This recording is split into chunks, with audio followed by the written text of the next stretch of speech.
buy headphones. Setteth.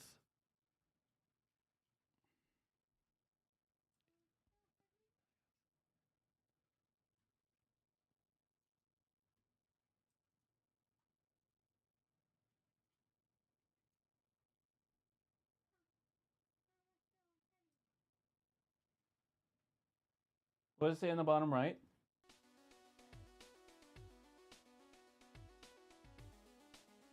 Is it going to kick you out? Hit shift tab.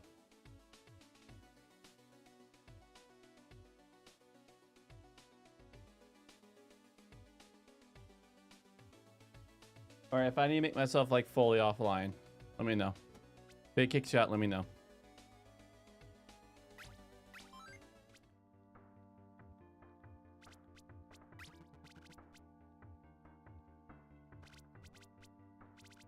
Alright, I want to do a sound build as the bar. Actually, so I do this. So I could always get the sound buff. But then I'm okay getting whatever weapon and start building.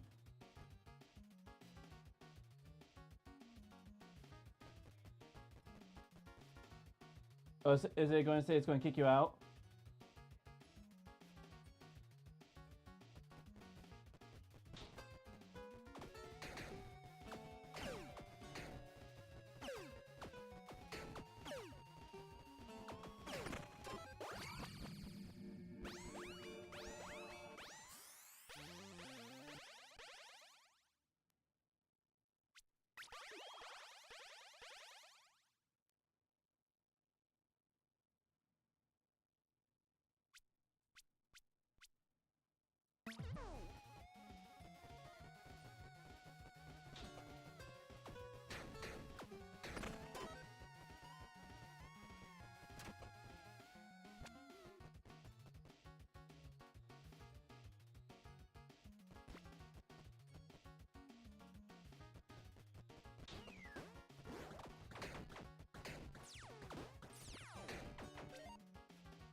Okay, so it is going to kick you off in 3 minutes. So find a safe spot.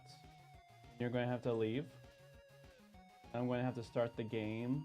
Have my game start. Actually, just restart your game.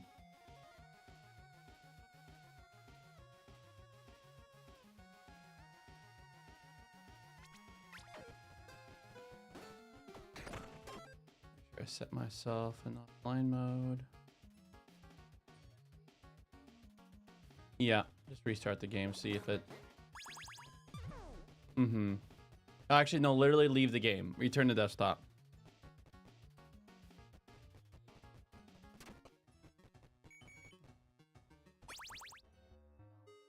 I mean, you just need to leave the game. Alright, you left? Alright, now try loading it.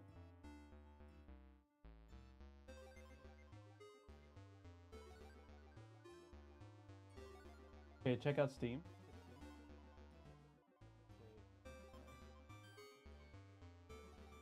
So right now it's updating, but it looks like...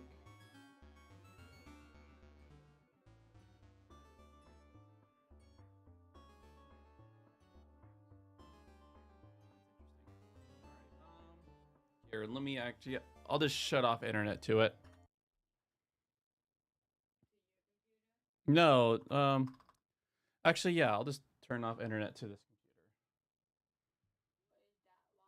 computer. It's weird. I'm in offline mode. This worked before. Yeah, they could have changed that. Like, oh, here we go. Darn it. So, I know what I did wrong. I was supposed to go in Steam offline, just not make my friends group offline.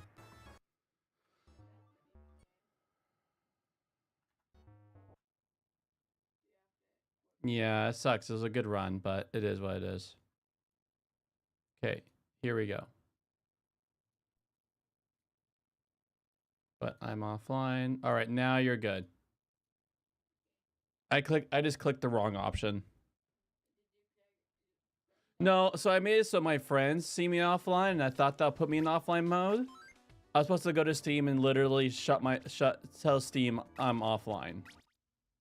But that's fixed now, so go ahead.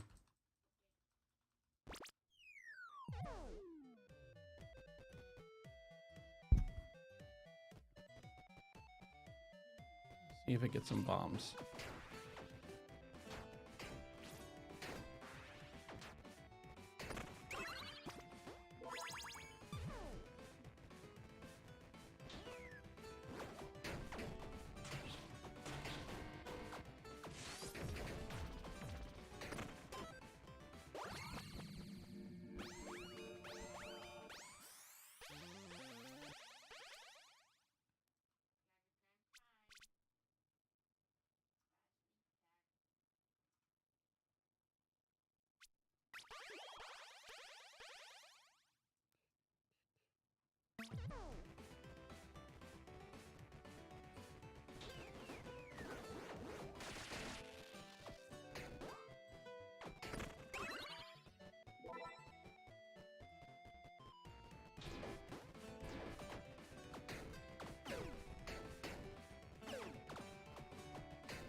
Huh? Oh, nice.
Ah.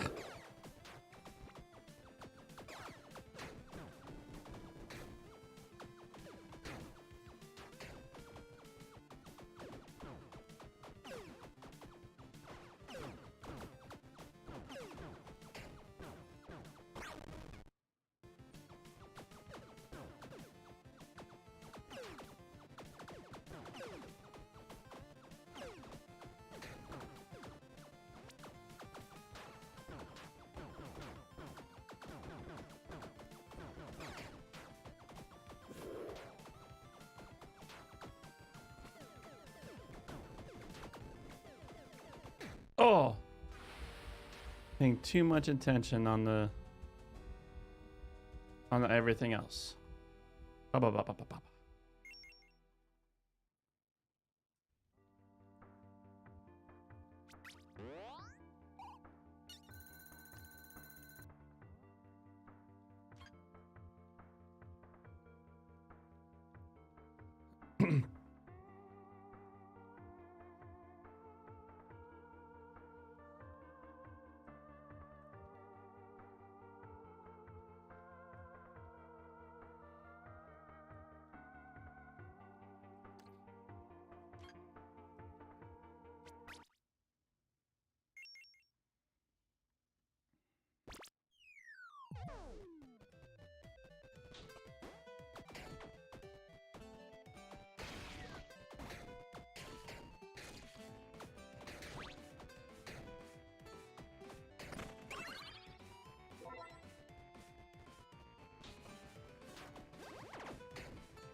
That's cool.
Ah.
Oh. All right, Chara, red time, my friend.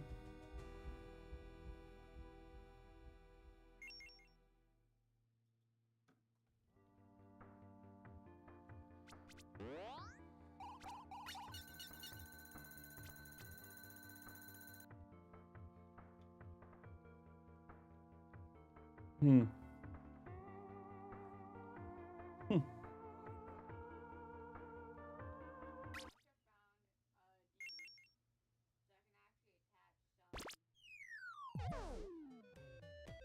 Oh, nice. You found, like, things that affect your weapons.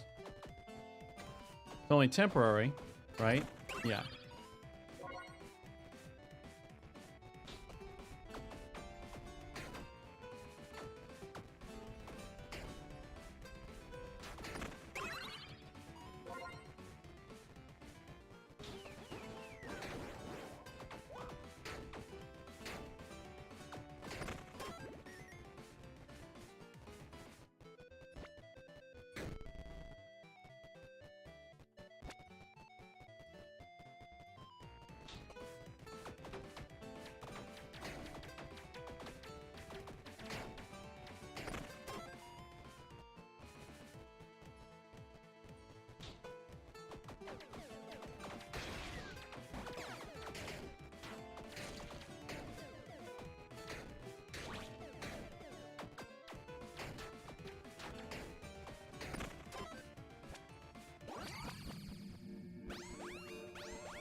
All right, friend, we're at time.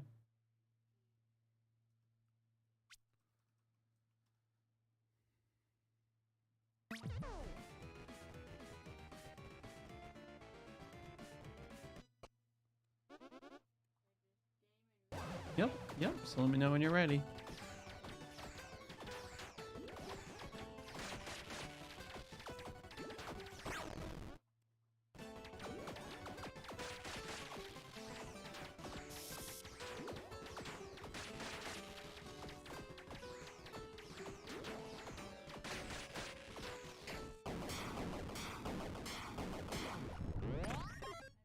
You ready? All right. Oh. We want to do a physical game? All right, let's do it.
You're going to? Okay.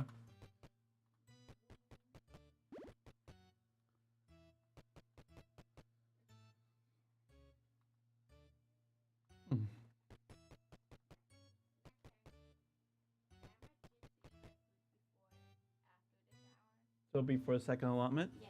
Sure.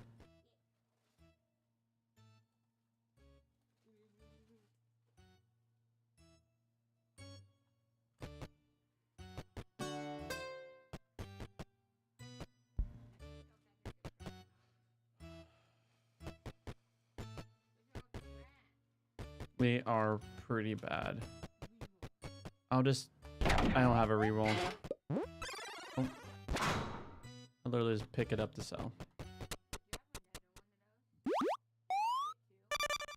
2 what?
Right? Oh, it's an ailment. Okay.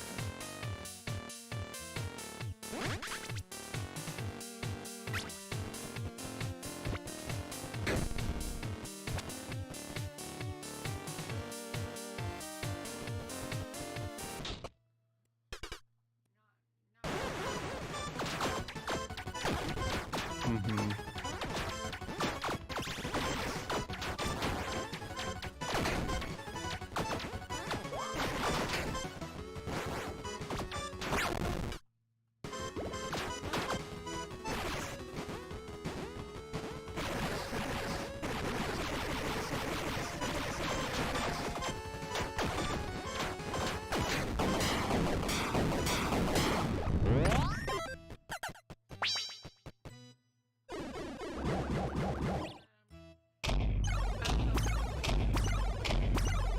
I love that it's a mushroom hat.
Right, that grants effects affected by auras.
I'm just seeing something, seeing if there's legitimately any difference.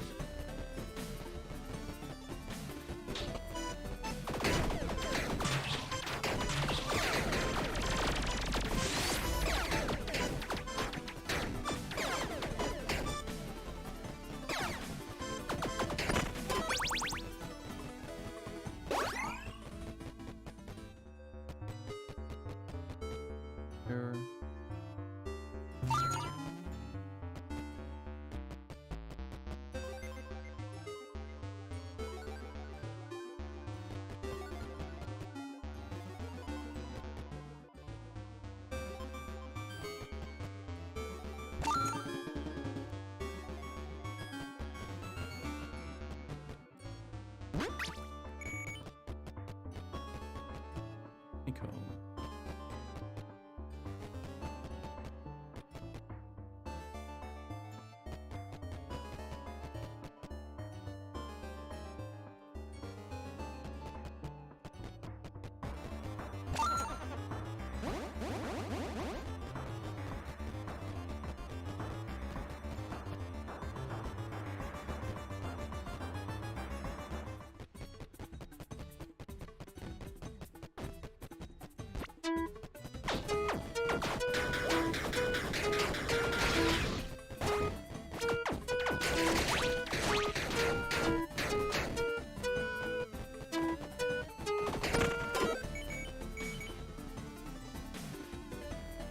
The debuff. Oop.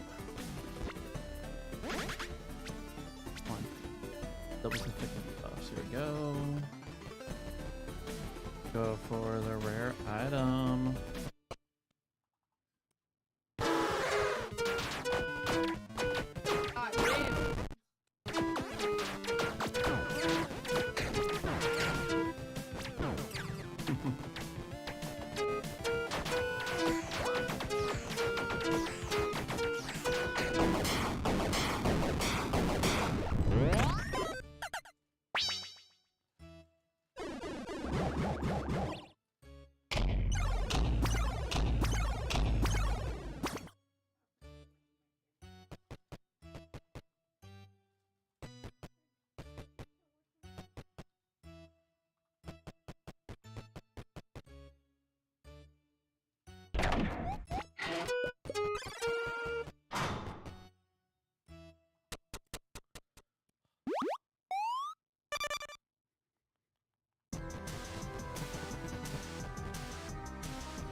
I was doing so good and then I silly goosed it.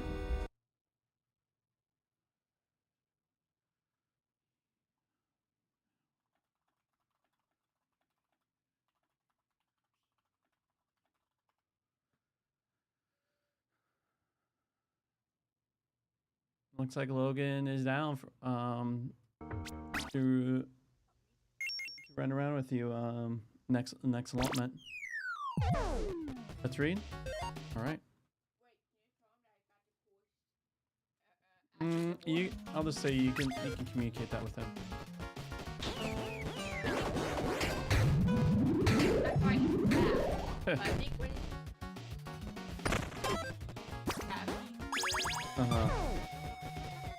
Yeah.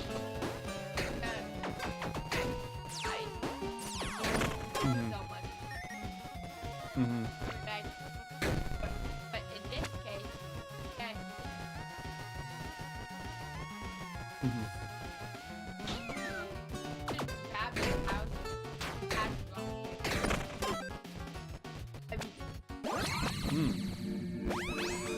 You ready? I'm heavy. because I was like talking about how I think it increases heavy damage. I'm ready. You're ready. All right. So, Bio Project card or Logos? Rebel Project phase. I start my microphone after. Mm-hmm. Do I need to turn on the music on the computer I use? I mean, do you find it to be distracting? No, I'm just talking about if you need to. It's not distracting for me. Okay, as long as it's not distracting for you, it's not distracting for me because it's low enough.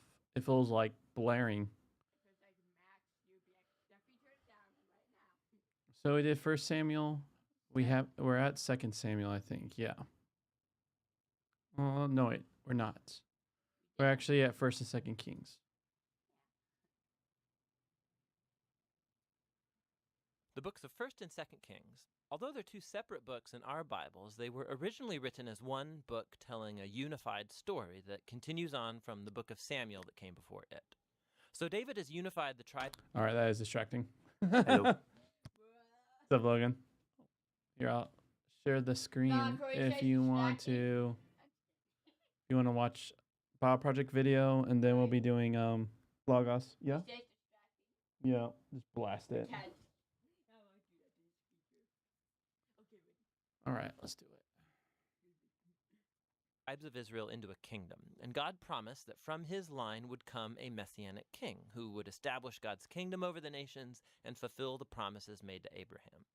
So the book of Kings tells the story of the long line of kings that came after David, and none of them lived up to that promise. In fact, they run the nation of Israel right into the ground. The book is designed to have 5 main movements. The story begins and ends focus on Jerusalem, first with Solomon's reign and the construction of the temple, and then in this last section ending with Jerusalem's destruction and Israel's exile to Babylon.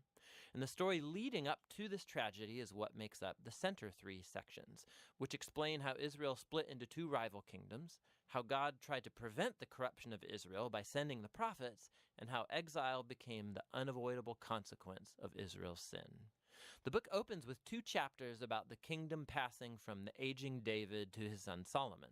And David's final words to Solomon, they're very similar to those of Moses and Joshua and Samuel to the people. It's a call to remain faithful to the commands of the covenant and to give allegiance to the God of Israel alone. But David's words ring somewhat hollow here, because David and Solomon then go on to conspire how they're going to consolidate this new kingdom through a whole...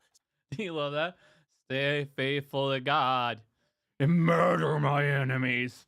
Just dot. Murder my enemies right now. Yeah, 'cause it's like he first starts off with good, but now he's like, all right, now do all this vengeance for me.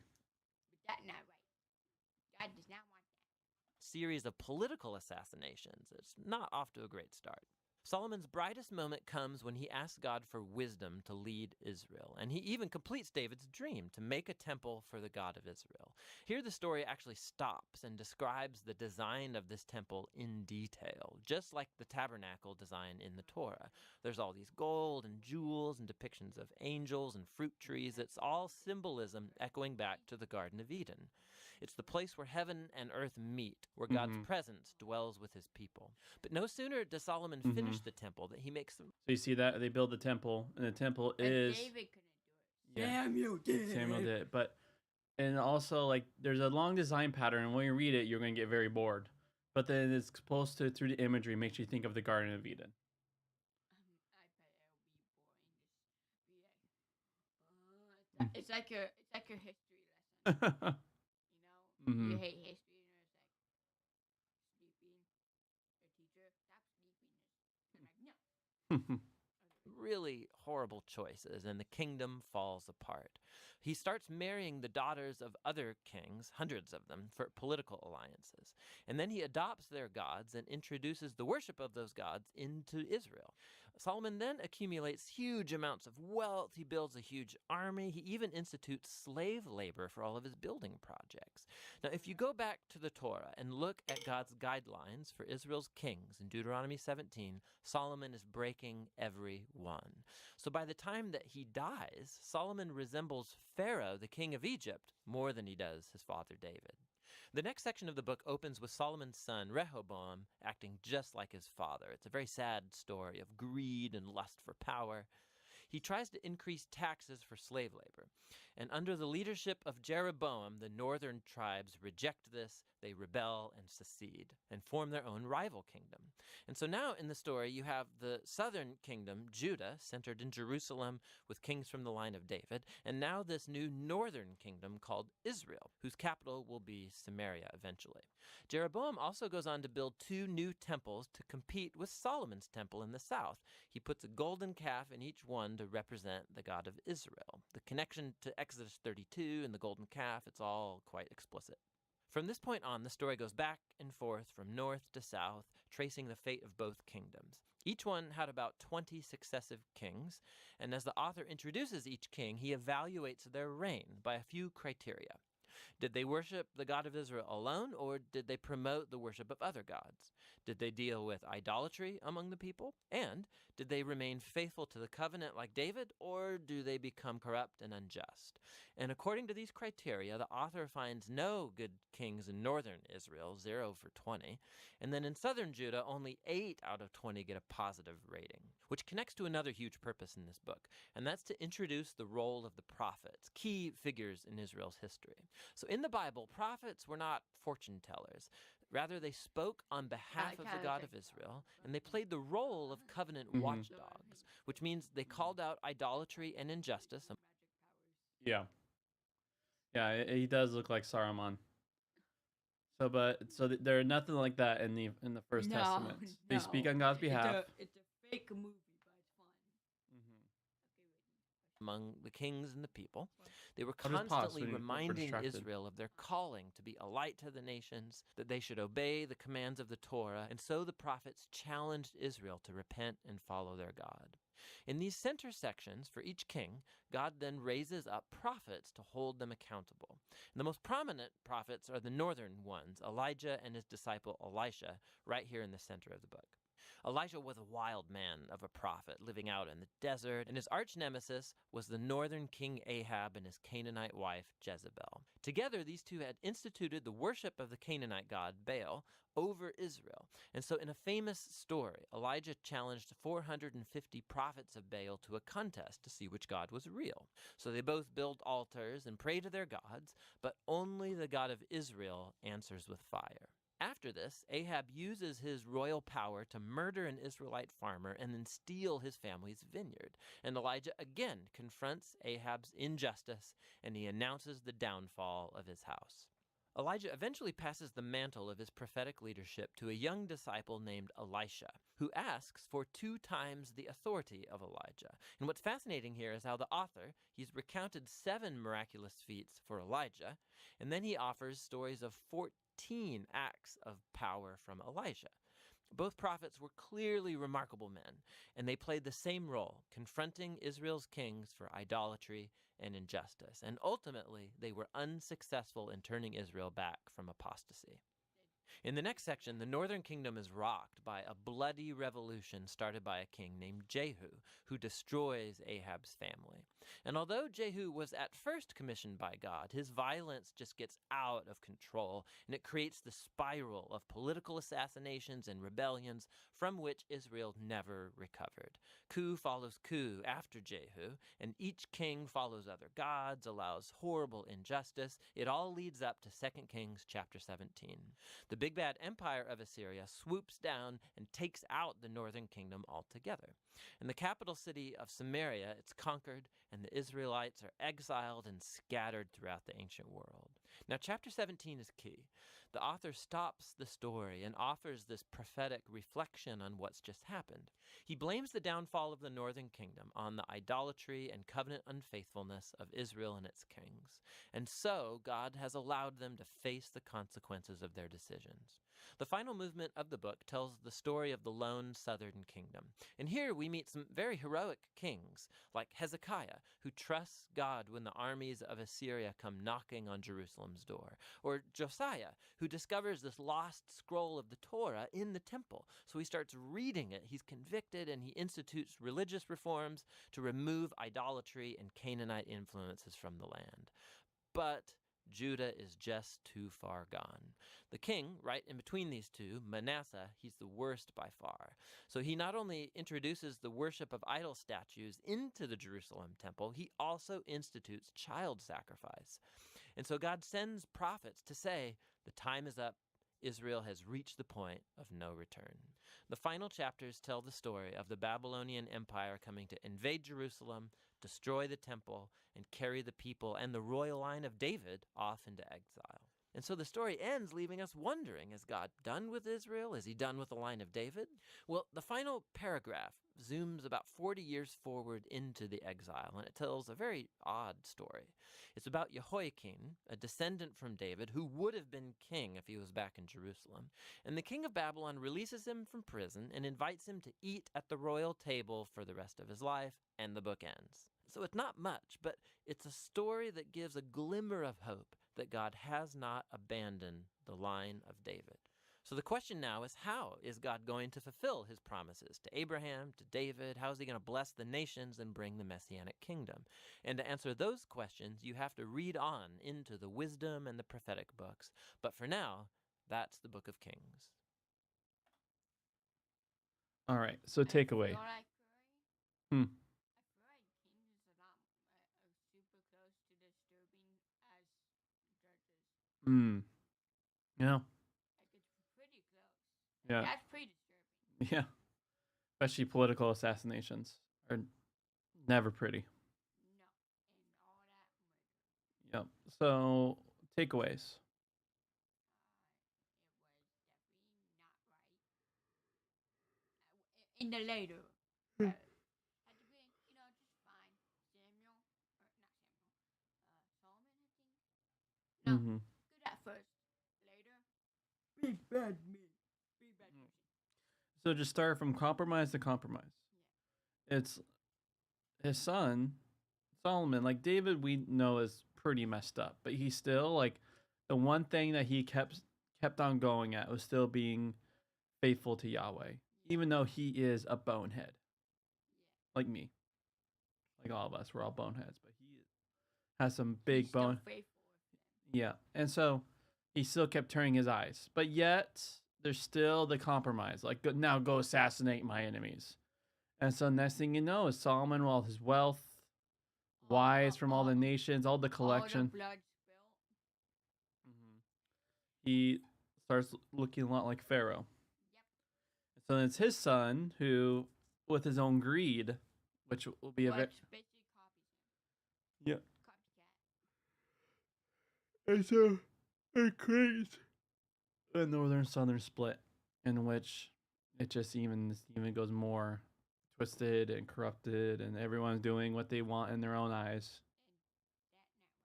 And that not right. All right. Read. Yeah.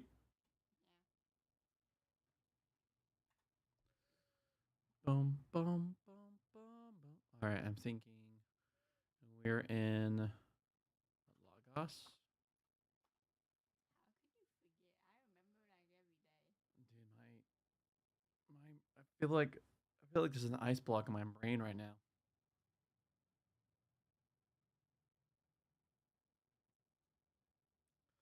And we're in Samuel still for everyone. Second Samuel, right? This is a fun one. The God of the Storm. All right. Let me share it for the Logan son. He does like the Bible. That's very true. We all do. Well, we like the story. It's not glorifying it, but it's yeah, and it's like, and it shows just it does not shy itself away from human depravity. It makes you look your face at it and go, "This is human." What we're doing is so wrong. This We is- need to fix ourselves. Yeah. Like, how to judge for everybody, right? Mm-hmm. All right. Pray. King Jesus, you're for amazing. Thank you for you. Thank you for your faithful covenant. Thank you that your will is still happening. Even when I look at myself and I know I see my waywardness, it's in front of my nose. I give it to you. Thank you, King Jesus, that even with all our waywardness, you don't go, all right, guys, get your act together, then I'll hang out with you. You step down and hang out with us. And it's because of your goodness and what you have done, we are enabled to be righteous. So I take this moment, King Jesus, and just ask you for my forgiveness. And I thank you for forgiving me. And I set my face toward you. And I pray that for all of us, so that we can be part of the movement that is loving you with heart, soul, and mind, and loving our neighbor as self. For you are the pinnacle example of what it looks like to have ultimate power, but yet to lay down your privilege. Lay it down for the other. Amen. David spoke the words of the song to Yahweh on the day Yahweh rescued him from the hand of all his enemies and from the hand of Saul. Yahweh, my crag, my fortress, my rescuer. And you know what a crag is? It's like a rock. A big rock, pretty much. Yahweh, my crag. So get a visual.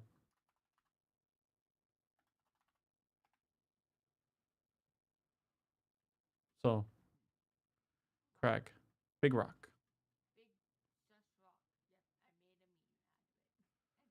Yahweh, my crag, my fortress, my rescuer. God is my rock in whom I take refuge. My shield, the horn that delivers me. My stronghold, my refuge, my deliverer. You deliver me from violence. I call on Yahweh, one who is to be praised, and from my enemies I find deliverance. For death's waves overwhelmed me. Torrents of destruction engulfed me. Sheol's ropes encircled me. Death's snares confronted me. In my vulnerability, I called on Yahweh. To my God, I called. He listened to my voice from his palace, my cry for help being in his ears. Then the earth trembled and rocked. The foundations of the heaven shook. They trembled because he was furious. Smoke went out from his nostrils, consuming fire from his mouth. Coals blazed from it. He spread the heavens and came down with thunderclap beneath his feet. He mounted a cherub and flew. He appeared on the wings of the wind.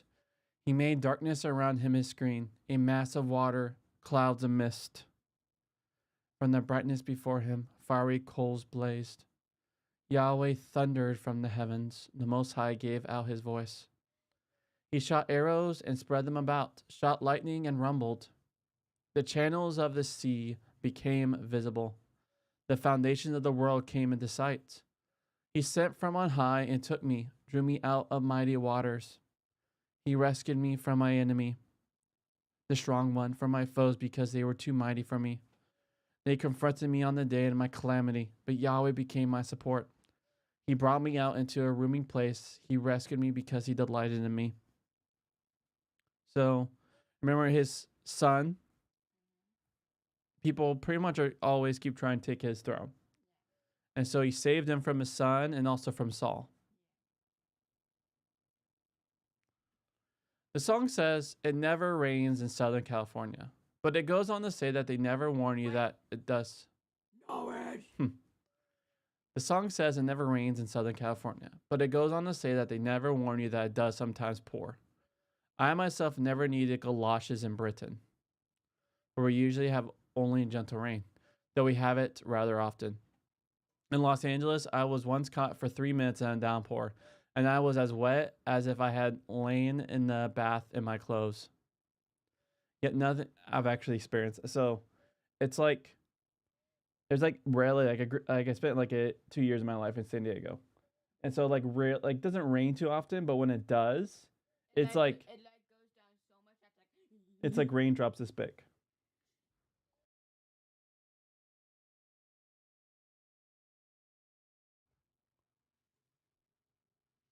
Yet nothing there has compared with a storm we once drove through in southern France, when at midday the sky became as dark as midnight, except at the moments from time to time when vast sheets of lightning briefly illuminated the whole sky.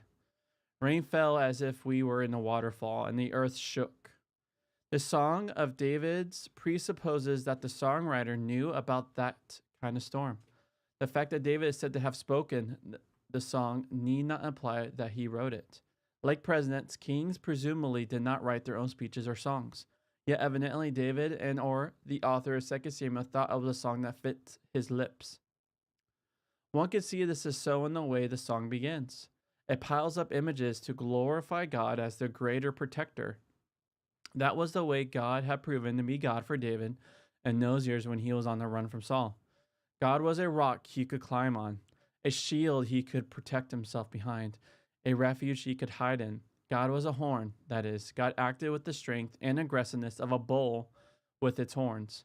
God could therefore fend off anyone who made violent attacks on David, as Saul did a number of times. On those occasions, it was as if death were about to overwhelm him, as if Sheol were about to take him before his time. Those were the circumstances in which David resisted any temptation to act with violence toward his king. He relied on God to protect him, and God did so. In those circumstances, instead of acting, he cried out to his king. When David became king in Jerusalem, he lived in a palace at the top of the city. In connection with the Bathsheba story, we noted that this enabled him as king to keep an eye on events in the city below. That provides Israel with a way of envisioning God's relationship with the world. God lives in a palace in the heavens from which it is possible to look down and keep an eye on things in the world. No doubt some Israelites realized this was a metaphor and others were rather literalistic about it. Further, a citizen can show up at the palace and urge the king to check things out and intervene when another citizen is doing wrong. Any human being can also appeal to the heavenly king to do so. What is it like when the heavenly king acts? The realities of earth, the heavens, and the space in between again provides a way of picturing what happens. The kind of storm I once experienced in the Alps gives the songwriter a way of picturing God's coming from the heavens and having an effect on the earth. God rides in a chariot that is carried by cherubs and propelled by the wind. The thunder clouds as a screen that protects humanity from seeing God is thus being blinded.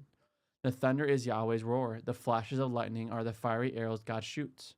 Even the seas are parted in such a way as to expose the water reservoirs beneath. The significance of this result appears in some of the lines that precede and follow in the song. David has often been in danger of death, in a situation where death was staring him in the face. It was as if death or Sheol had ropes with which it was snaring him in the way a hunter snares a wild animal. Or as if death or Sheol were a flood of water that was about to sweep him away. Or as if he were already dead and buried beneath the earth.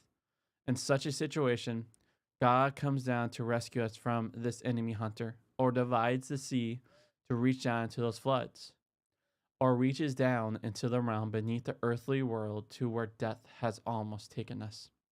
The fact that this song appears at Psalm 18 in the book of Psalms in a slightly different version, with a link to the story, indicates that it's for people like us to use in our prayer and praise. It isn't just for David. The implication of the song's language is not that God's action actually involves a tumultuous thunderstorm.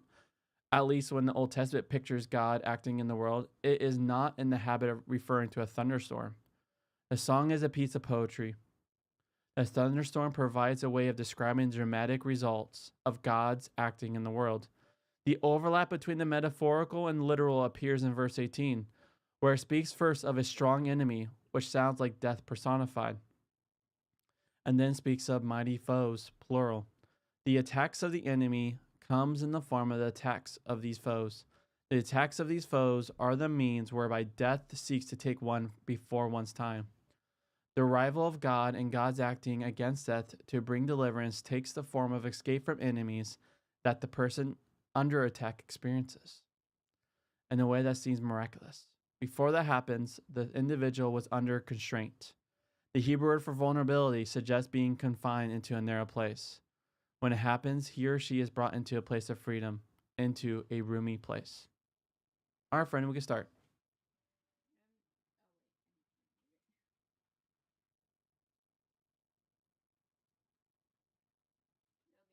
Oh, let me unmute you. There you go. Logan. Yes. You ready? Are you ready? Nope, 1 second. Let me make it so he could hear you, and you don't have to hear my game. Okay. Oh, that's my phone. Logan. 1 second. Yeah. 1 second, my friend. All right, now you can hear him.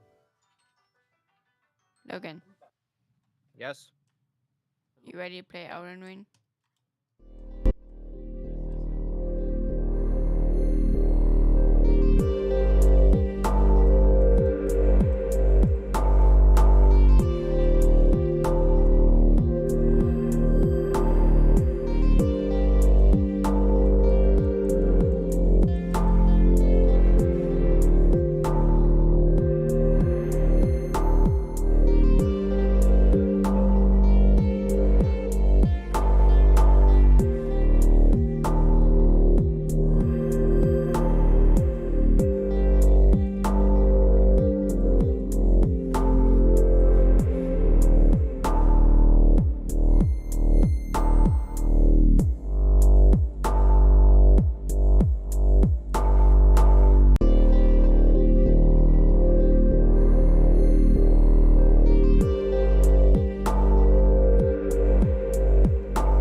Found the castle we need to go to.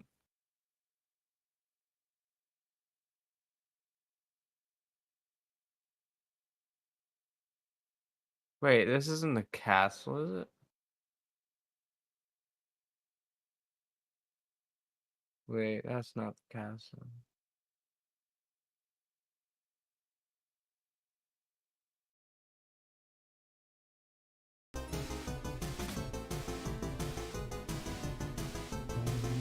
There we go. Oh my gosh, I don't know what to do, Charlie.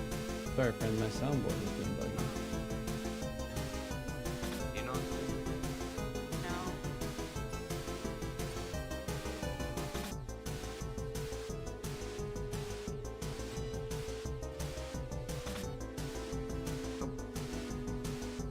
How the heck did I not die from that fall? I found a new item.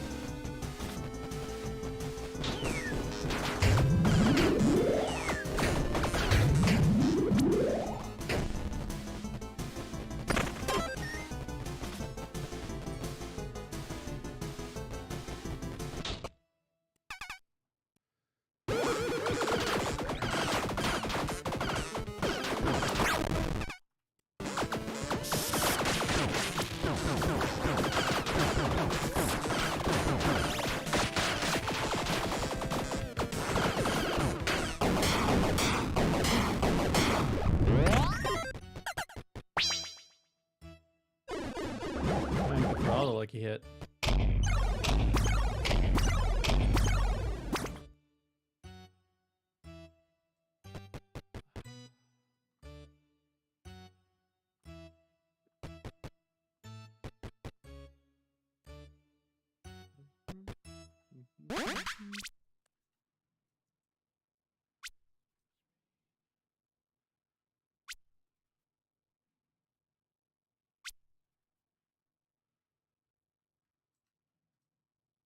Hmm. Yes, things are working now. That's good. Motion buffs. Ah.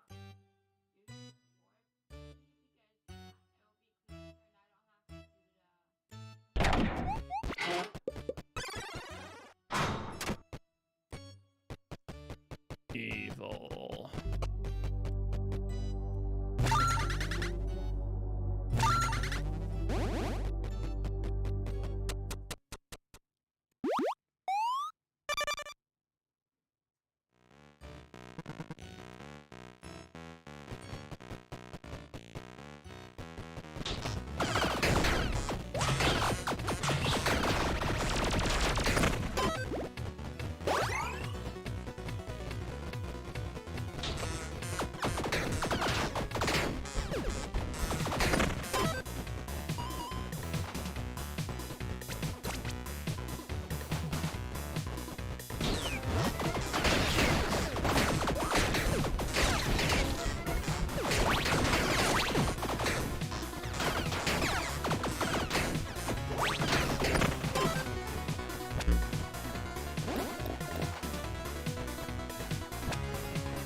boss fight. I don't know any bosses.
orphan from another mother.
Huh? Well, I don't know what to do.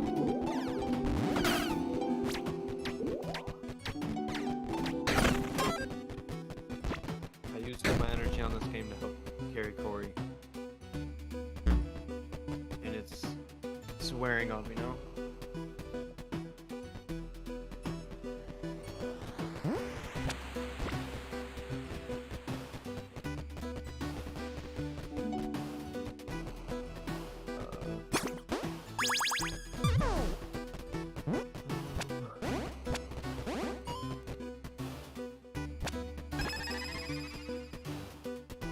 Can we fight each other? I wanna fight each other. Huh?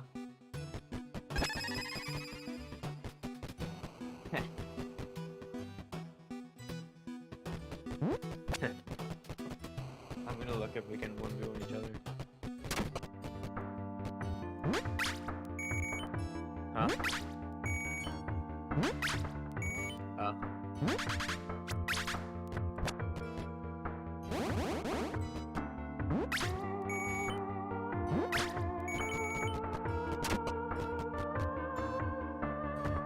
Ammo somewhere? I don't know where to go.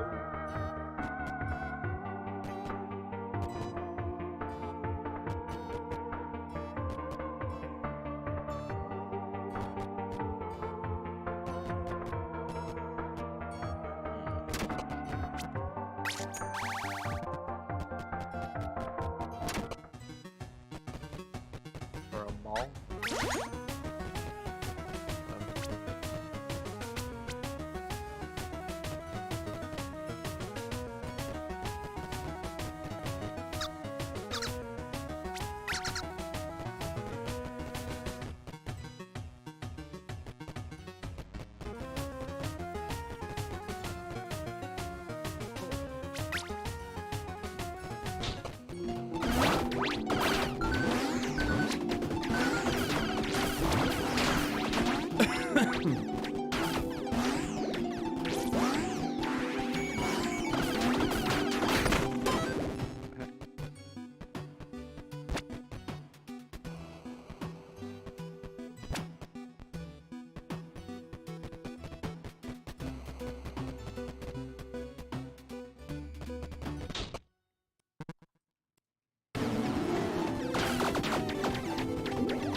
Whew.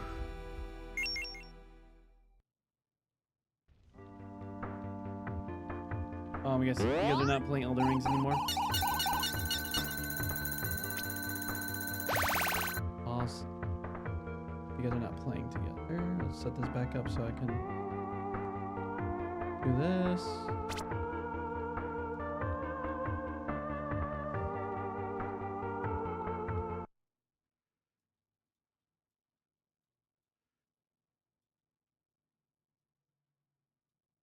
Do that.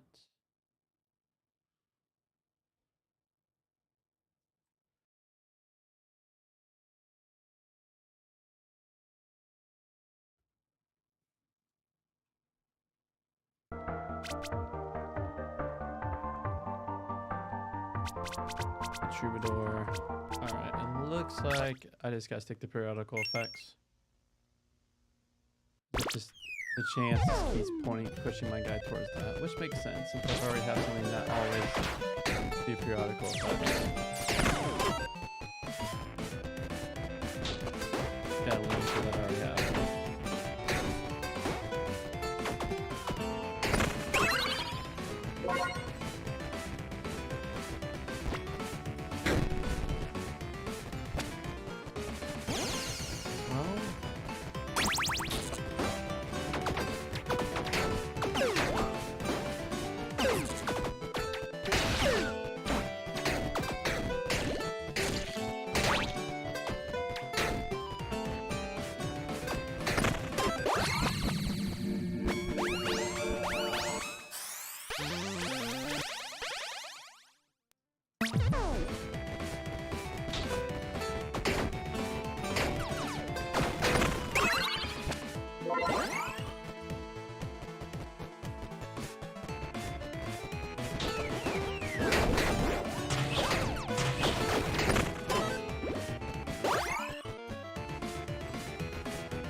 Go for the cha-chas. There's the cha-chas.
Boom, boom.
Ah!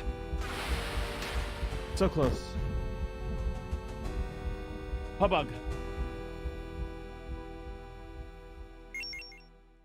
Alright, sorry, red time, my friend. Is that like a obby? Oh, it's this game? Your meme game? Alright, so after that round. Okay. Okay.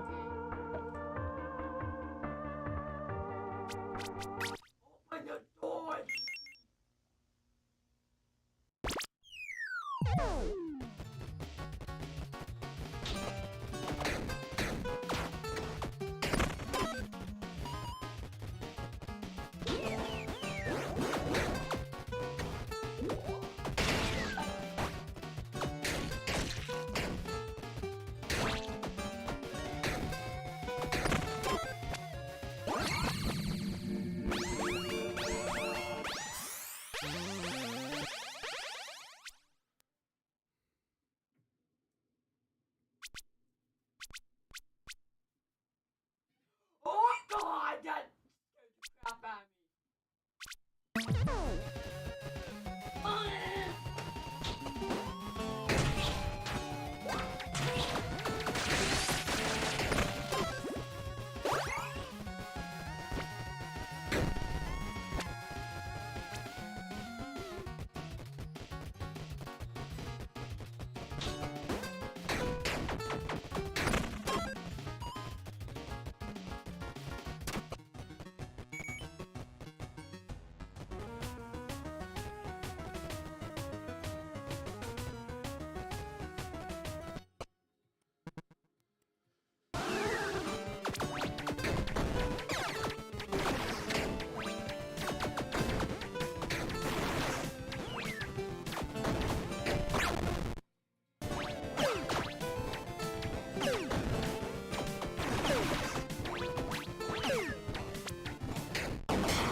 You ready to read? Okay.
I'll be right back.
We have waffles in the freezer that you can easily warm up.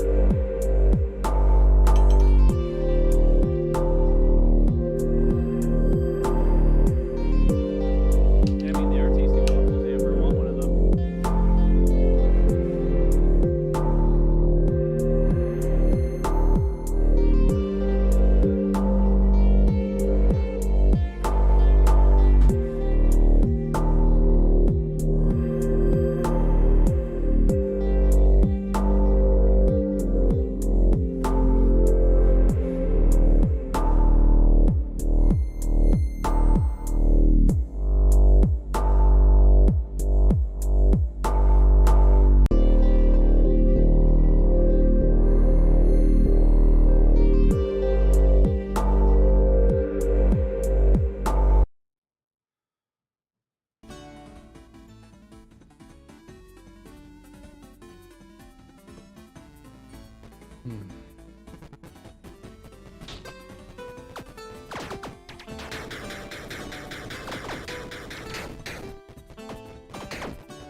It'll just like hop in fear.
Ah.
Yeah.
Polish friend doing?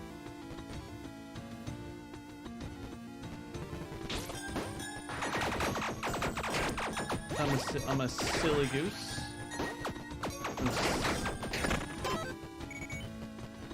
It's only been for a few bits.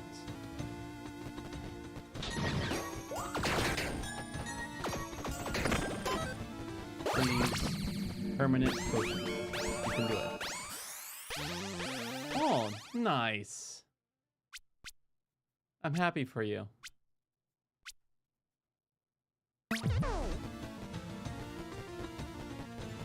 What was wrong with it?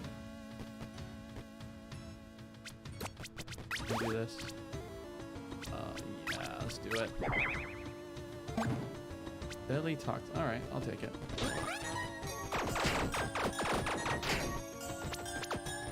Ah, a bug. The cable. Oh, so the cable connected. That's nice. That's not too hard to replace.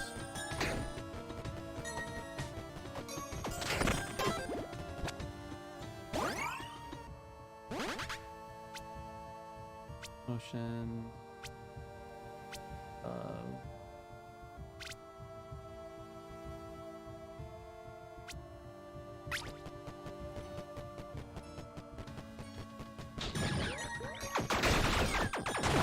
Oh my god. Seriously, not many of the bullets.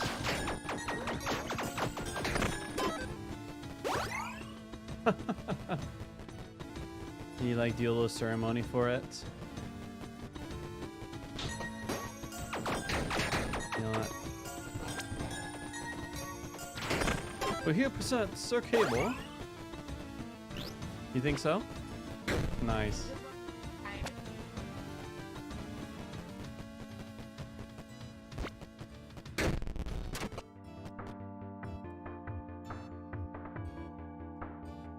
Blue.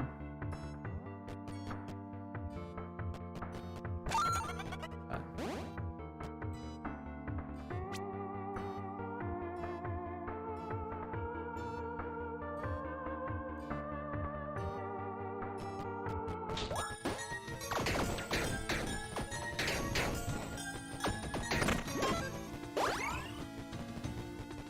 Boots.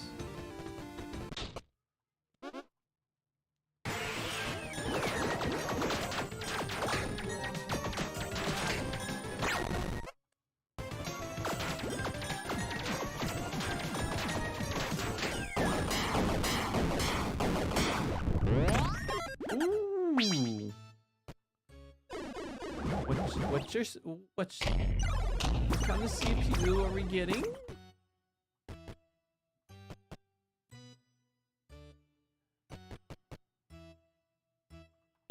Take it. Different pull effects can be the death of you. Sure. Very pro effects. The devil boots.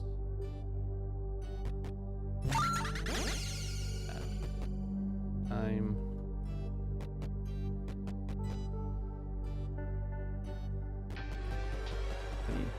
Any other? Ooh, name Rise of 5. Not bad.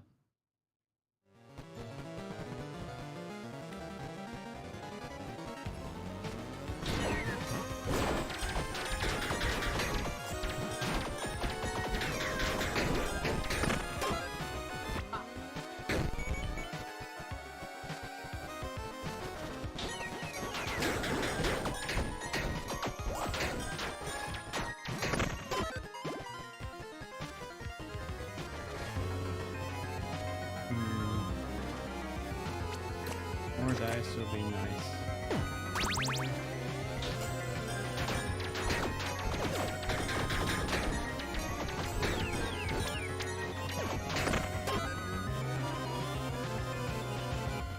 Right, sell things.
Let's go, Owlman.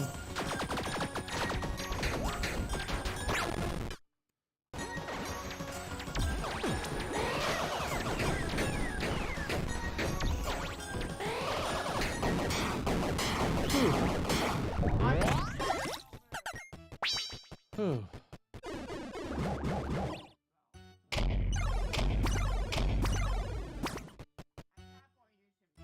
Hmm.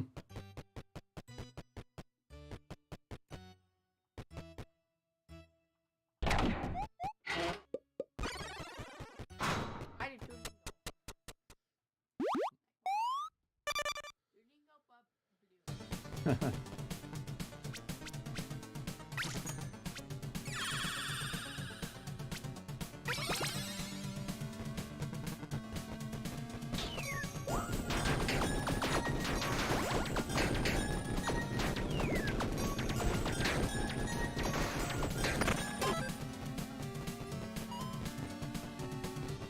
Oh, I don't have any bombs. Okay. I have a decent weapon. There's a song to increase auras and their power, which I want. The fortune? No.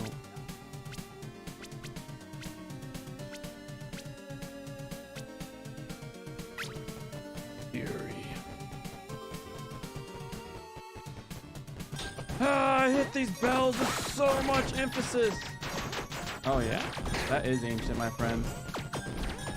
Oh, what GPU are you getting? That's gonna be your, you know, obviously for games, your one of the biggest things. Oh, tell me effect.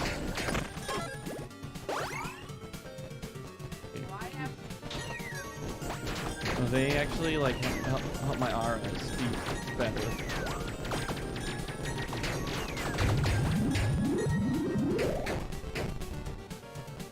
Or did your brother do all the ordering for you, so you're just happy with what you get?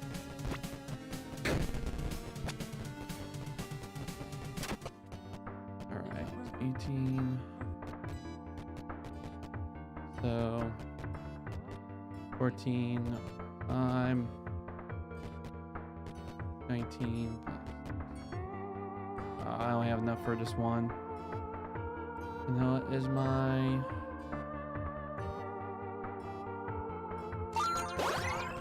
everything skills.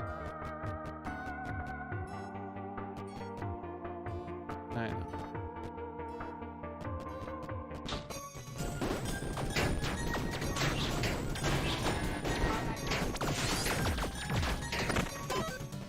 Whew.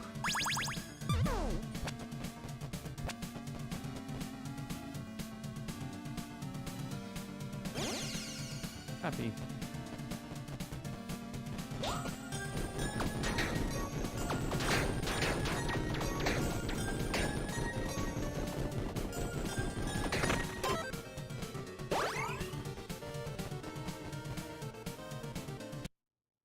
Oh yeah, my GPU's coming. Yeah, I'm very happy with what I got because I'm kind of sick in and out of the game.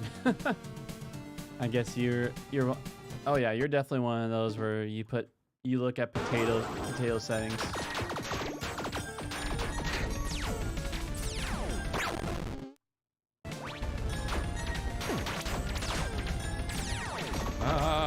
No!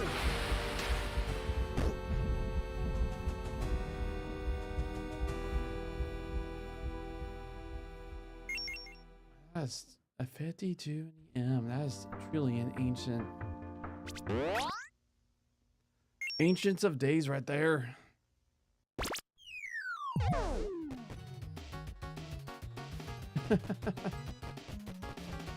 You ready to read? Okay.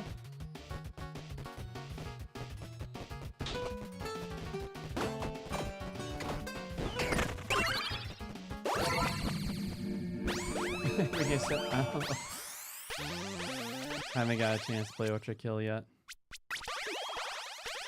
Alright.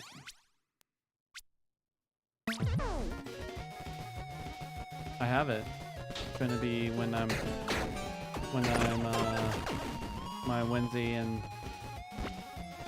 Thursday night game probably. Such a good weapon, but I have to stick to my sound. You know what? Actually,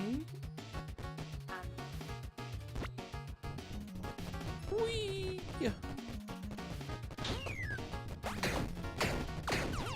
That's it.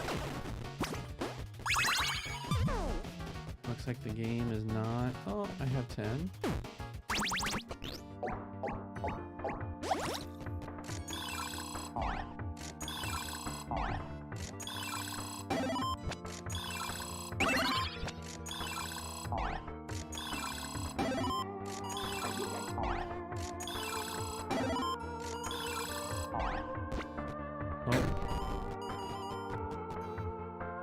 Yep, I exploded it.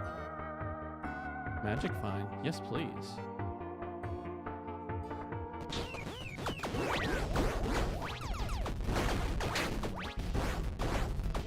Yep, I have it set, so...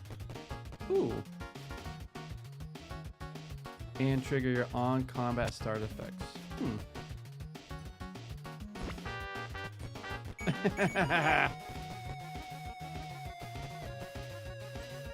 Yep, I'll have to be until later, Wednesday to Thursday nights.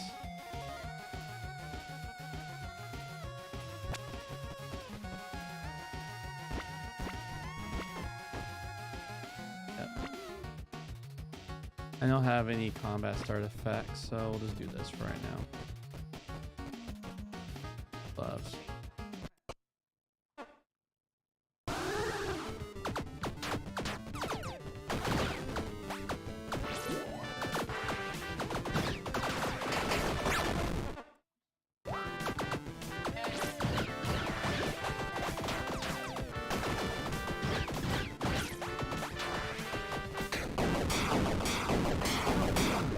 I love it.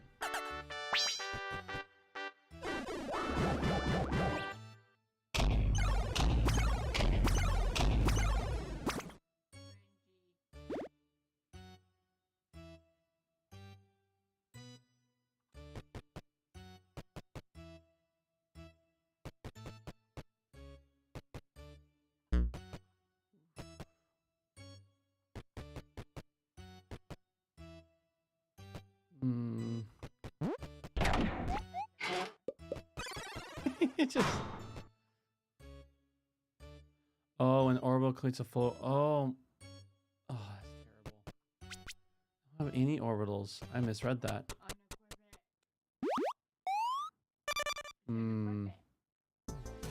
That's true. If I put that back on.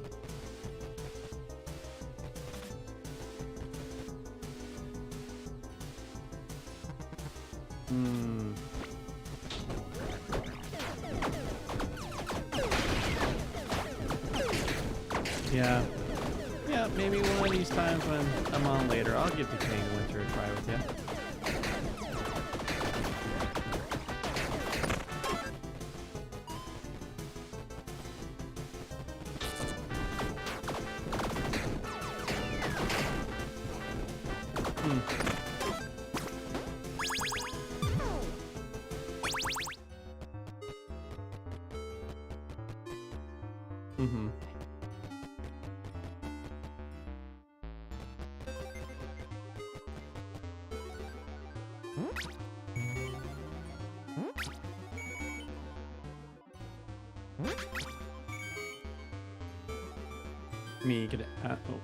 We can ask him.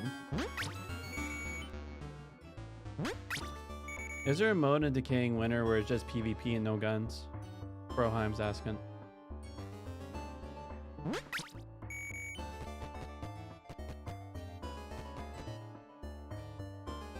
I don't have.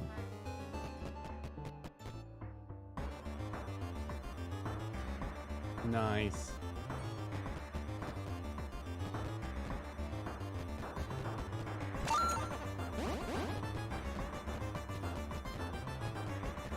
Souls. Soul is mine. Don't give me lots of money.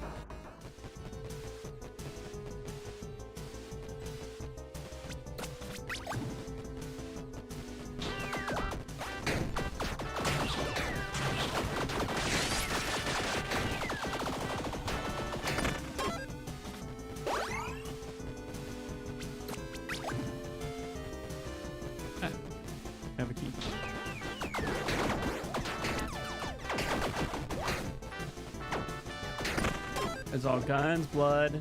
Oh, there's a lot. It's all guns and blood and explosions, bloody explosions. Sorry, friend.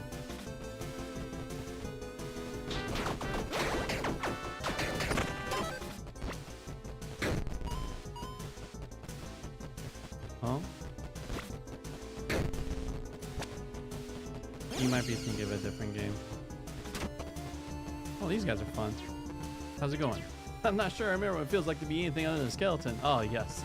That's the thing about being undead, isn't it? Time just sort of blends together. Also, doesn't really make sense to sit at a bonfire that isn't lit. Wait a minute. I asked the visitor how it's going, not you. I mean, can't you see they're clearly doing great? Man, I still remember being alive. Good old times. Hey, visitor, this is for you. We got no use for it. Thanks for sticking around. Always make me chuckle. No, I will not embrace you. Eat my trumpet.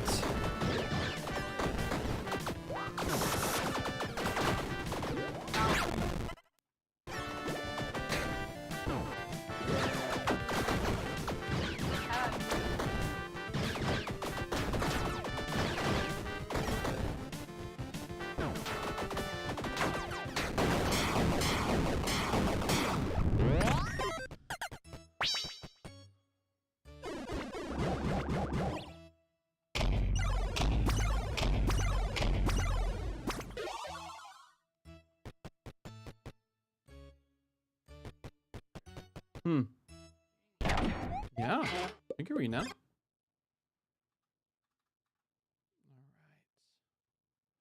All right. More poetic singing from David. Yeah. It is 3:35.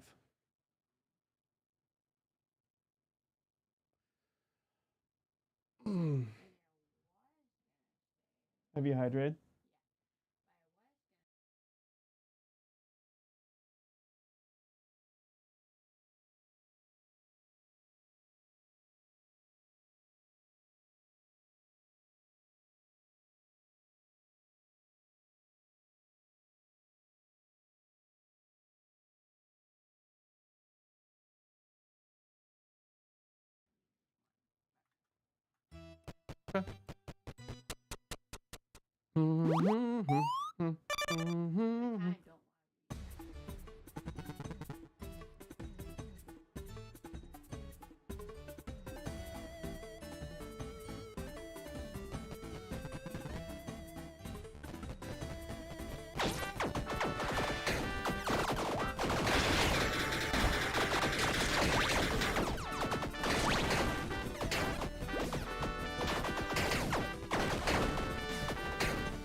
Leave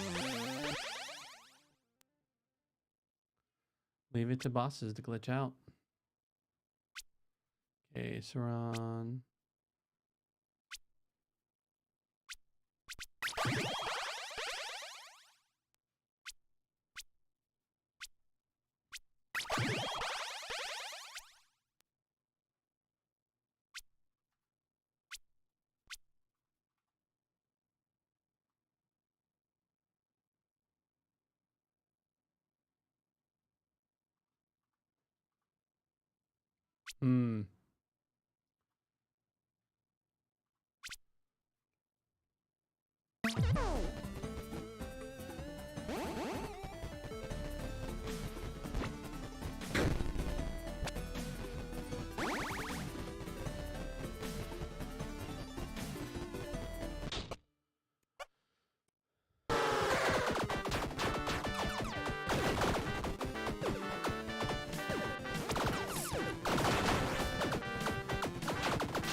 Yeah, Psycho attack differently than... Oh. Man, the game winner sounds like a hard game. It's that easy to die on the boss. Okay. Ara, Stanima.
That's really cool that we'll have an optional boss like that.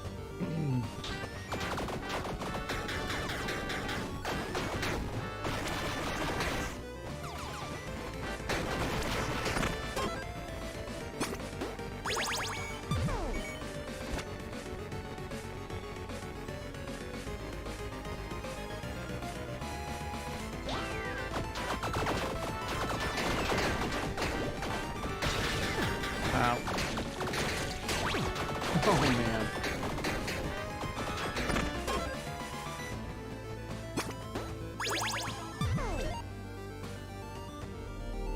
Be right back.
Did you hydrate?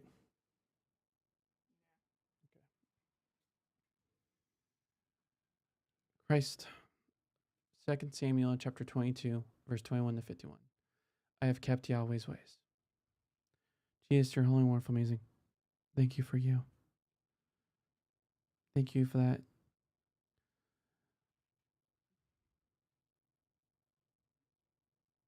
You just have your face always looking down at us. Meaning in the Hebrew means that your favor and blessings on us. We know your favor and blessing on us because you sent your son. Your son who embodied love and didn't want to rule with fear and malice and with a sword like all the other empires who used the fear of death to rule.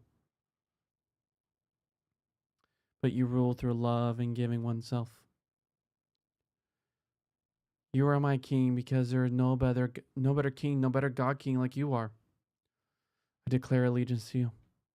So as we read the writings of the ancients, please reveal to us what it means to them and what they meant to your time.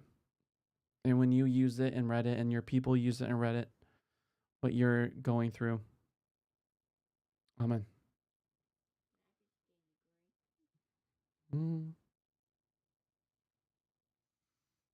If it wasn't for the blizzard, the blizzard from earlier, I would have said yes. I have kept Yahweh's ways. He repaid me in accordance with my faithfulness. So it looks like David's still doing the song, Proverbs Psalm right here. He repaid me in accordance with my faithfulness. In accordance with the purity of my hands, he recompensed me. For I have kept Yahweh's ways and not been faithless to my God. For all his rules are before me, his laws, I have not departed from them. I was a person of integrity with him, and I have kept myself from waywardness that I might have done. So Yahweh has recompensed me in accordance with my faithfulness, in accordance with my purity before his eyes. With the committed person, you show yourself committed. With the warrior of integrity, you show integrity. With the pure, you show purity. But with the crooked, you show yourself refractory. What is that word? How do you think, how do you think we say that word? Refractory. Let me look it up here. Refractory. Huh. It's a resistant material.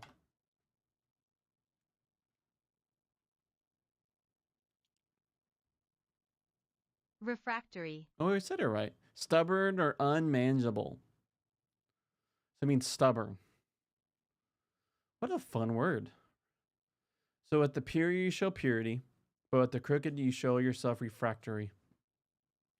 So if someone's crooked, he's like resistant.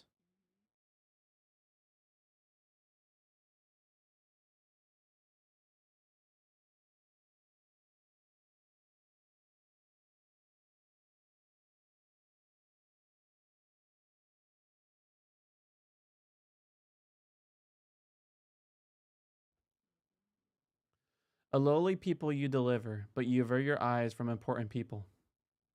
Because you, Yahweh, are my lamp. It is Yahweh who illuminates my darkness. Because with you, I can rush a barricade. With my God, I can scale a wall. God, his way has integrity. Yahweh's word is proven. He is a shield to all who take refuge in him. Because who is God apart from Yahweh? Who is a crag apart from our God? God is my stronghold, my strength. He released one who was upright in his way. He is one who makes my legs like a deer and enables me to stand on the heights. He is one who trains my hands for battle. My arms can bend a bronze bow. You have given me your shield that delivered. Your response made me great. You gave room to my steps beneath me. My ankles did not give way. I pursued my enemies and annihilated them. I did not turn back until I had finished them off. I consumed them, shattered them. They could not rise. They fell beneath my feet. You girded me with strength for battle. You put down my adversaries beneath me. My enemies you made turn tail for me, my opponents, and I wiped them out. They looked, but there was no deliverer. Looked to Yahweh, but he did not answer. I pounded them like the dust of the earth, like the dirt in the streets. I crushed them, beat them out. You rescued me from the conflict of my people. You kept me as head of the nations. A people I did not acknowledge served me. Foreigners cowered before me. On hearing with their ear, they heeded me. Foreigners wilted. They came trembling out of their strongholds. Yahweh lives. May my Craig be praised. So remember remember we learned what a Craig was? It was a large rock. So may my Craig be praised. So he's saying like he's his rock. Yahweh lives. May my Craig be praised. God, the Craig, my deliverance, is to be exalted. It's so funny hearing him use the word Craig. Like I heard rock, but say God, the Craig, my deliverance is to be exalted.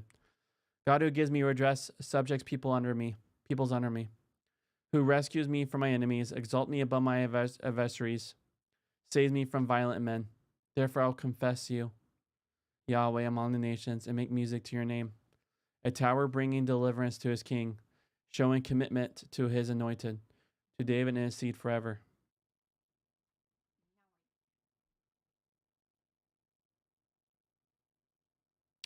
Last night, I was talking to one of our students who served in the U.S. forces in Iraq as an anti-terrorism operative. Like many soldiers, he came home with trauma that he has subsequently had to try to talk through over a period of years. There is a greatness about him that is a strength, yet it also manifests itself as a clumsiness in relationships and some incoherence in the way he tries to articulate things. Although I can't compare him with the way he was before he went on these missions, I can't help but assume that he has come back wounded in spirit, though not in body. I am particularly struck by the fact that he is not the only such student who has turned from being a soldier to being a pacifist. Sometimes it seems that the Christian world is divided into people who are gung-ho about war and people who are pacifist. Perhaps the nature of modern warfare has made it hard to maintain a position in between these two extremes. So you know what pacifist is? It's someone who doesn't believe in war whatsoever. Like, yeah, and there are people like you do see war and battle, and so it's like he says like usually only sees two extremes, two extreme camps. Our awareness of the trauma that war brings to the military makes one wonder how David was affected by his life of warfare. Reading between the lines of his story as a whole makes one reflect on whether this experience relates in some way to the enigma of who he is. Yet the strange thing about the psalm is that it implies no reflection on that question. That people can move from being committed fighters to being pacifist reflects the ambiguity. And so he's saying like you can, like there are people who move from being fighters to being pacifist. Like it's ambiguity. That means like the gray area.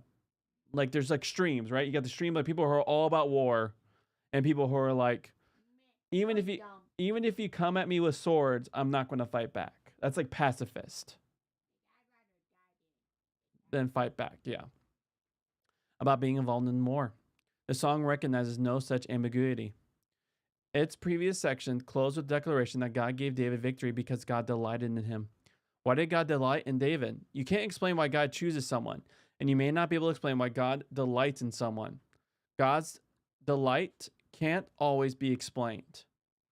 In this context, however, the song believes it is quite possible to see the basis for God's delight.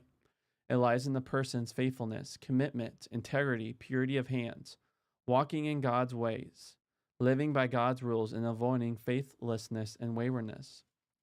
Such claims are inclined to worry Christian readers as a matter of principle because they sound like self-righteousness. Yet both testaments imply the conviction that there is something strange if people who are supposed to be committed to God cannot make claims of this kind. In the New Testament, see, for instance, 2 Timothy. Such claims do not imply sinlessness. They do imply that one's life is oriented in one direction and not another. So it's about what you're looking at. Where is your faith orientation? You know what orientation means, right? So it's like your walking path. Oh, we're in missed the commentary. So we're almost done, my friend. So the question is, do you want to finish the commentary or just use the Bio Project card and like this? So in principle, a song that makes such claims isn't odd. You want heads up? Yeah. Yeah, so we're reading David right now is singing, doing a psalms. He's like saying how God has been faithful to him. He has orientated, that means he has set his face towards Yahweh. And yet he's a fighter. And so there's this interesting like kind of holding both hands of when you have to fight and when you have to be at peace. And he talked about how like so now we're talking about John Goldingay, how he had his students who was part of an anti-terrorism operative in which he has come back with a lot of trauma. And so through his experience, he became a pacifist. But scripture holds kind of a nuance. So kind of like, it's not that simple, but yet it seems like Yahweh is still with David even through all the war that he's been part of. And so now we're talking about, so he's talking about, I'll just start here. Its previous section, verses 1 through 20, closed with a declaration that God gave David victory because God delighted in him. Why did God delight in David? So now it's asking like, what? Why did God delight in him? When he's been doing more. You can't explain why God chooses someone, and you may not be able to explain why God delight in someone. Delight can't always be explained. In this context, however, this song believes it is quite possible to see the basis for God's delight. It lies in the person's faithfulness, commitment, integrity, purity of hands, walking in God's ways, living by God's rules, and avoiding faithlessness and waywardness. Such claims are inclined to worry Christian readers as a matter of principle because they sound like self-righteousness. Yet both testaments imply the conviction that there is something strange that people who are supposed to be committed to God cannot make claims of this kind. In the New Testament, see for instance 2 Timothy. Such claims do not imply sinlessness, they do imply that one's life is oriented in one direction, not another. So in principle, a song that makes such claims isn't odd. What is odd is seeing such claims on David's lips. There are several considerations, and that's the part that you said it's odd, right? Because David, like we have noted that he's a bonehead. Like he did war, but he did. And he sees another, and he sees another man's wife, and it's like, oh, you're my wife now, and you're dead. Yep, and that's not right. So it's like, God stood. there are several considerations about that have surfaced earlier in David's story that might lie behind them.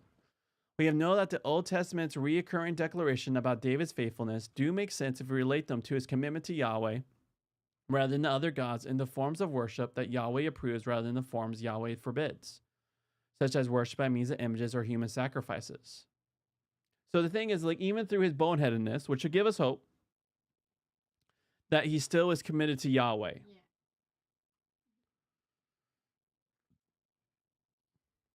On David's lip, the song constitutes a great recognition by a fabulously successful warrior and king of his dependence on God and of God's being the one who lies behind his success, even though he himself is the one who does the rushing and the scaling and the pursuing and the shattering. Another consideration is suggested by ambiguity about the preamble to the song, which speaks of his deliverance from Saul. It will be surprising for David at the end of his life to be still rejoicing in that particular deliverance rather than other ones that have followed. Yet we have noted that the last chapters of 2 Samuel are a series of footnotes to the main story, and that chapter 21 related to events in the time of Saul.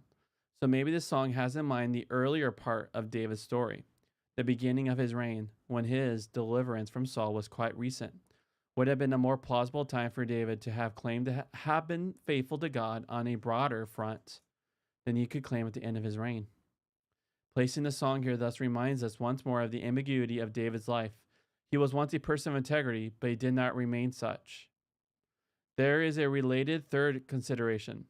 Was David himself ever capable of reflecting on his life? Did he ever think about its ambiguity? Did he ever think about the tension between his loyalty to God and trust in God and his failure as a husband and father and the way this affected other people and even affected his exercise of power? We can't answer that question with regard to David. It is between him and God. We have to answer it in regard to ourselves. David's enemies, he says, looked for a deliverer and did not find one. They looked to God but did not answer. But God did not answer. David himself knows that experience. God did not answer him when he prayed for a sick baby. Perhaps there's a way of looking to God to which God responds and a way of looking that God ignores. Yet we have to be wary of thinking that we have our minds round the basis on which God sometimes answers and sometimes does not. When Job looked to God, there was nothing in Job that made God decline to respond. Unless paradoxically, it was the fact that he was such a committed person and God was allowing that commitment to be tested. Once again, God's choice of someone and the grace God shows to someone and God's non-responsiveness to someone else may reflect something about God's bigger purpose and not something about the individuals or communities involved. So remember is Yahweh is faithful to his purpose to bless the nations. And so it's really hard when we look at our own individual lives, how to see how we sometimes we won't be able to always see how God moves. But we can always say that he is faithful to bless the nations. And we especially see that here now.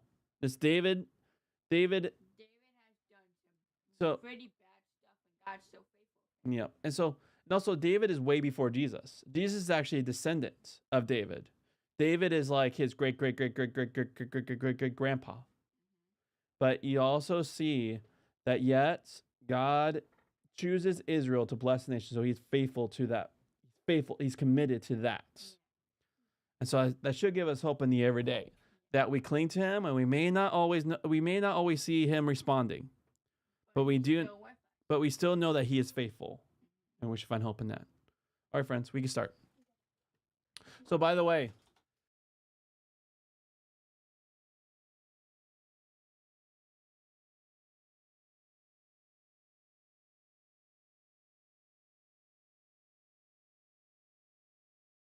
yeah.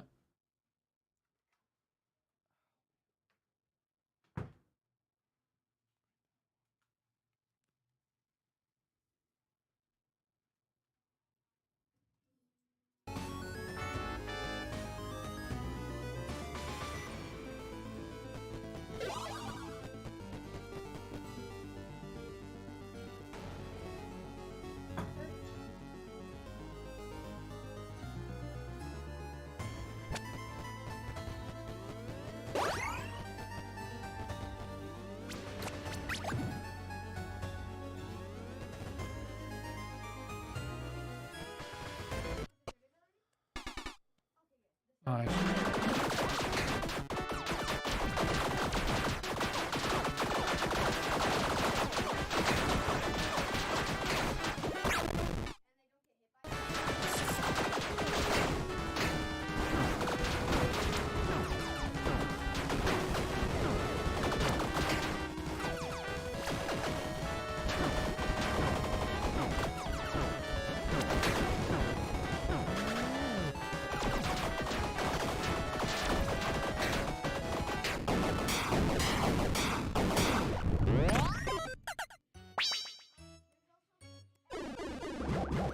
Ooh, that was hard.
Oh, this is a great.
Didn't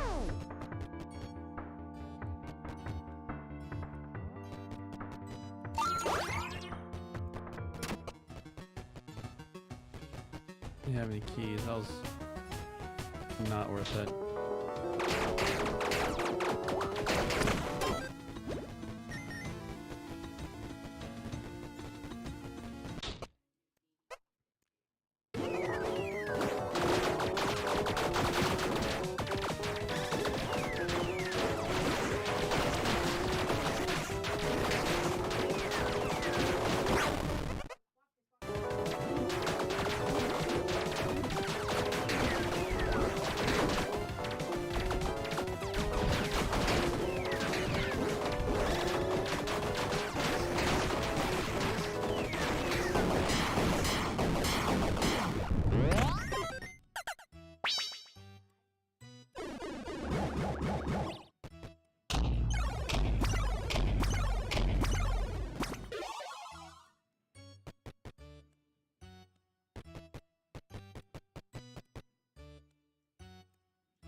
Oh man, I walked right into that.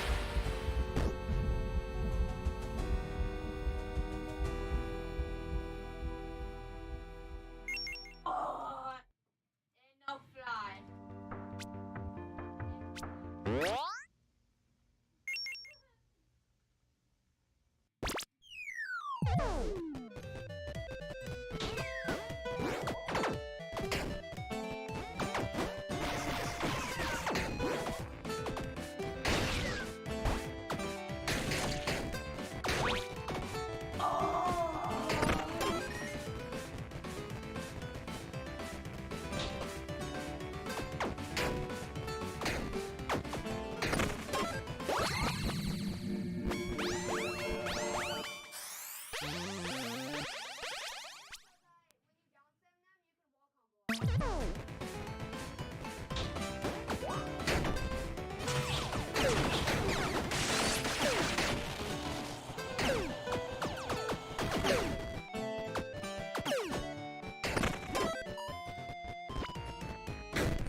Okay, turn.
You're better than this.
What's up? How are our flexible brains? All right. So PvP on private server. So one of you guys communicates. You're done. We're done. All right.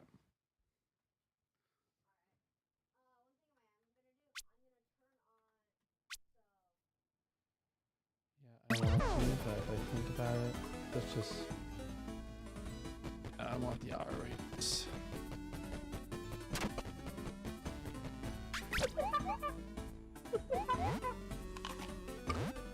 How much I like Glass Cannon.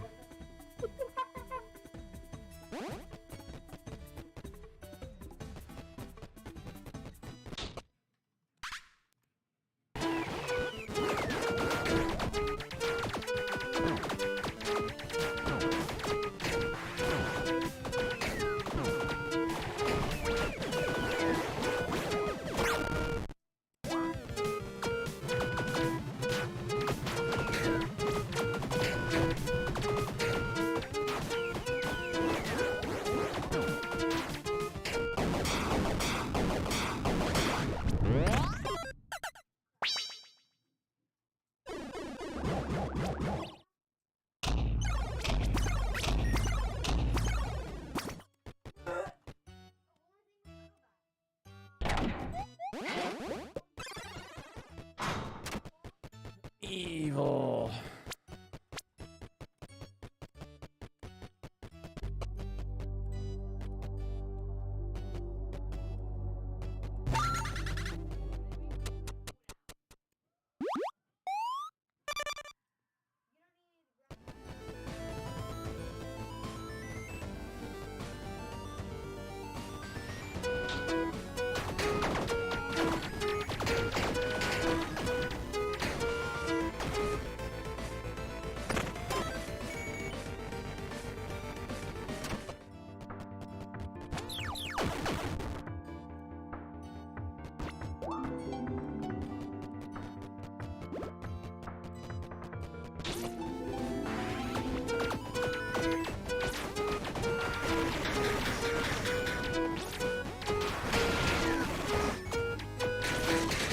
Oh, catch that. 3 bullets, always. Ay, ay, ay, ay. That'll start making a really good run.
Man, what a run so far. What is going on?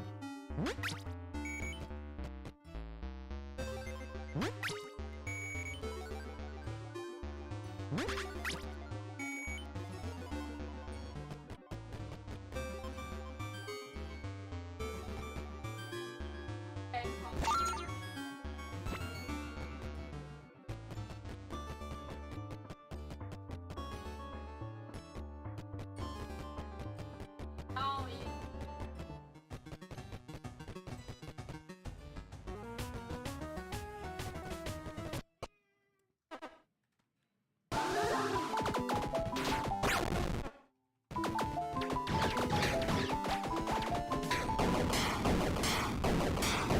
Hello. Hello, Uston. How are you doing, Corey? I'm doing pretty well. Doing really well. You know, still in pain, but looks like I'm seeing like being a chiropractor tomorrow, being a ankle foot doctor next week. So we're in the movement. Ah, How are you? I'm doing very well. How's been work been treating you? It's been fine. Like the last work day was the weekend, so I've been a bit of a relaxation period until then. Oh. Wondering,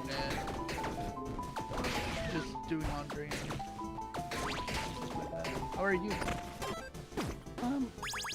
You know, you caught us 4 minutes before we leave. But other than that, like, So a little change. So Wednesdays and Thursday nights are now my usual, like, I'll be on gaming when Bailey goes down. Oh, what happened?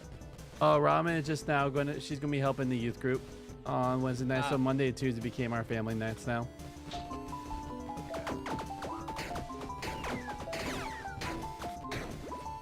Yeah, I have quite the successful role this beginning run. I got 2 legendary items just in the first round. Nice.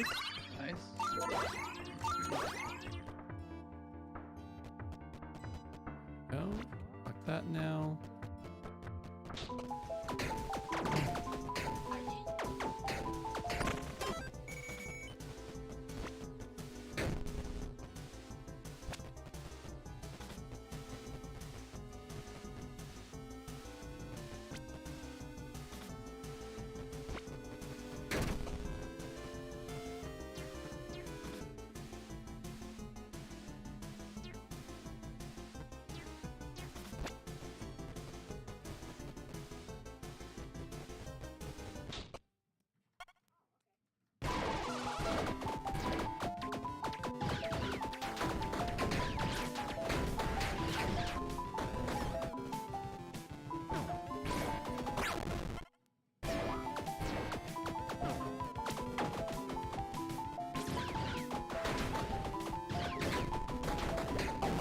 Yeah, like I got a legendary weapon, and I'm playing the Bard, and so it's really hard to come across legendary just one style weapon that you have to really focus on. Yeah, that's true.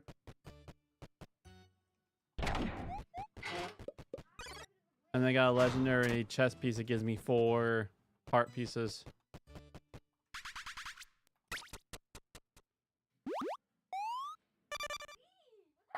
That's fine. Yeah.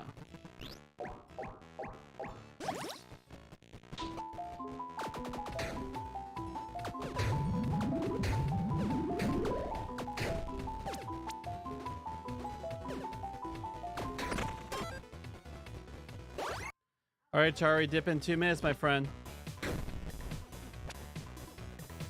Yeah, I've been looking at Helldiver too. You have a lot of things. Yeah, I know. It's a new big game. I played the first Helldiver, and so it's hard not to get enticed by it.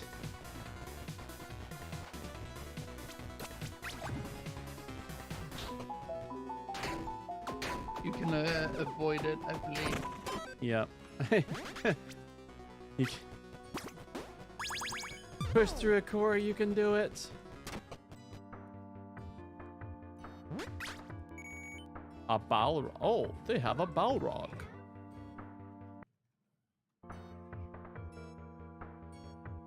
All right. Can't equip that yet.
All right, Charles, 5 o'clock. Huh? Is it like the tutorial? Is it it's like a tournament? Okay. All right, Houston, I love you, man. Yeah. I'll catch you maybe tomorrow. maybe, or whenever you're on next. Okay. Well, I'll see you. See you when. See ya. Goodbye for now.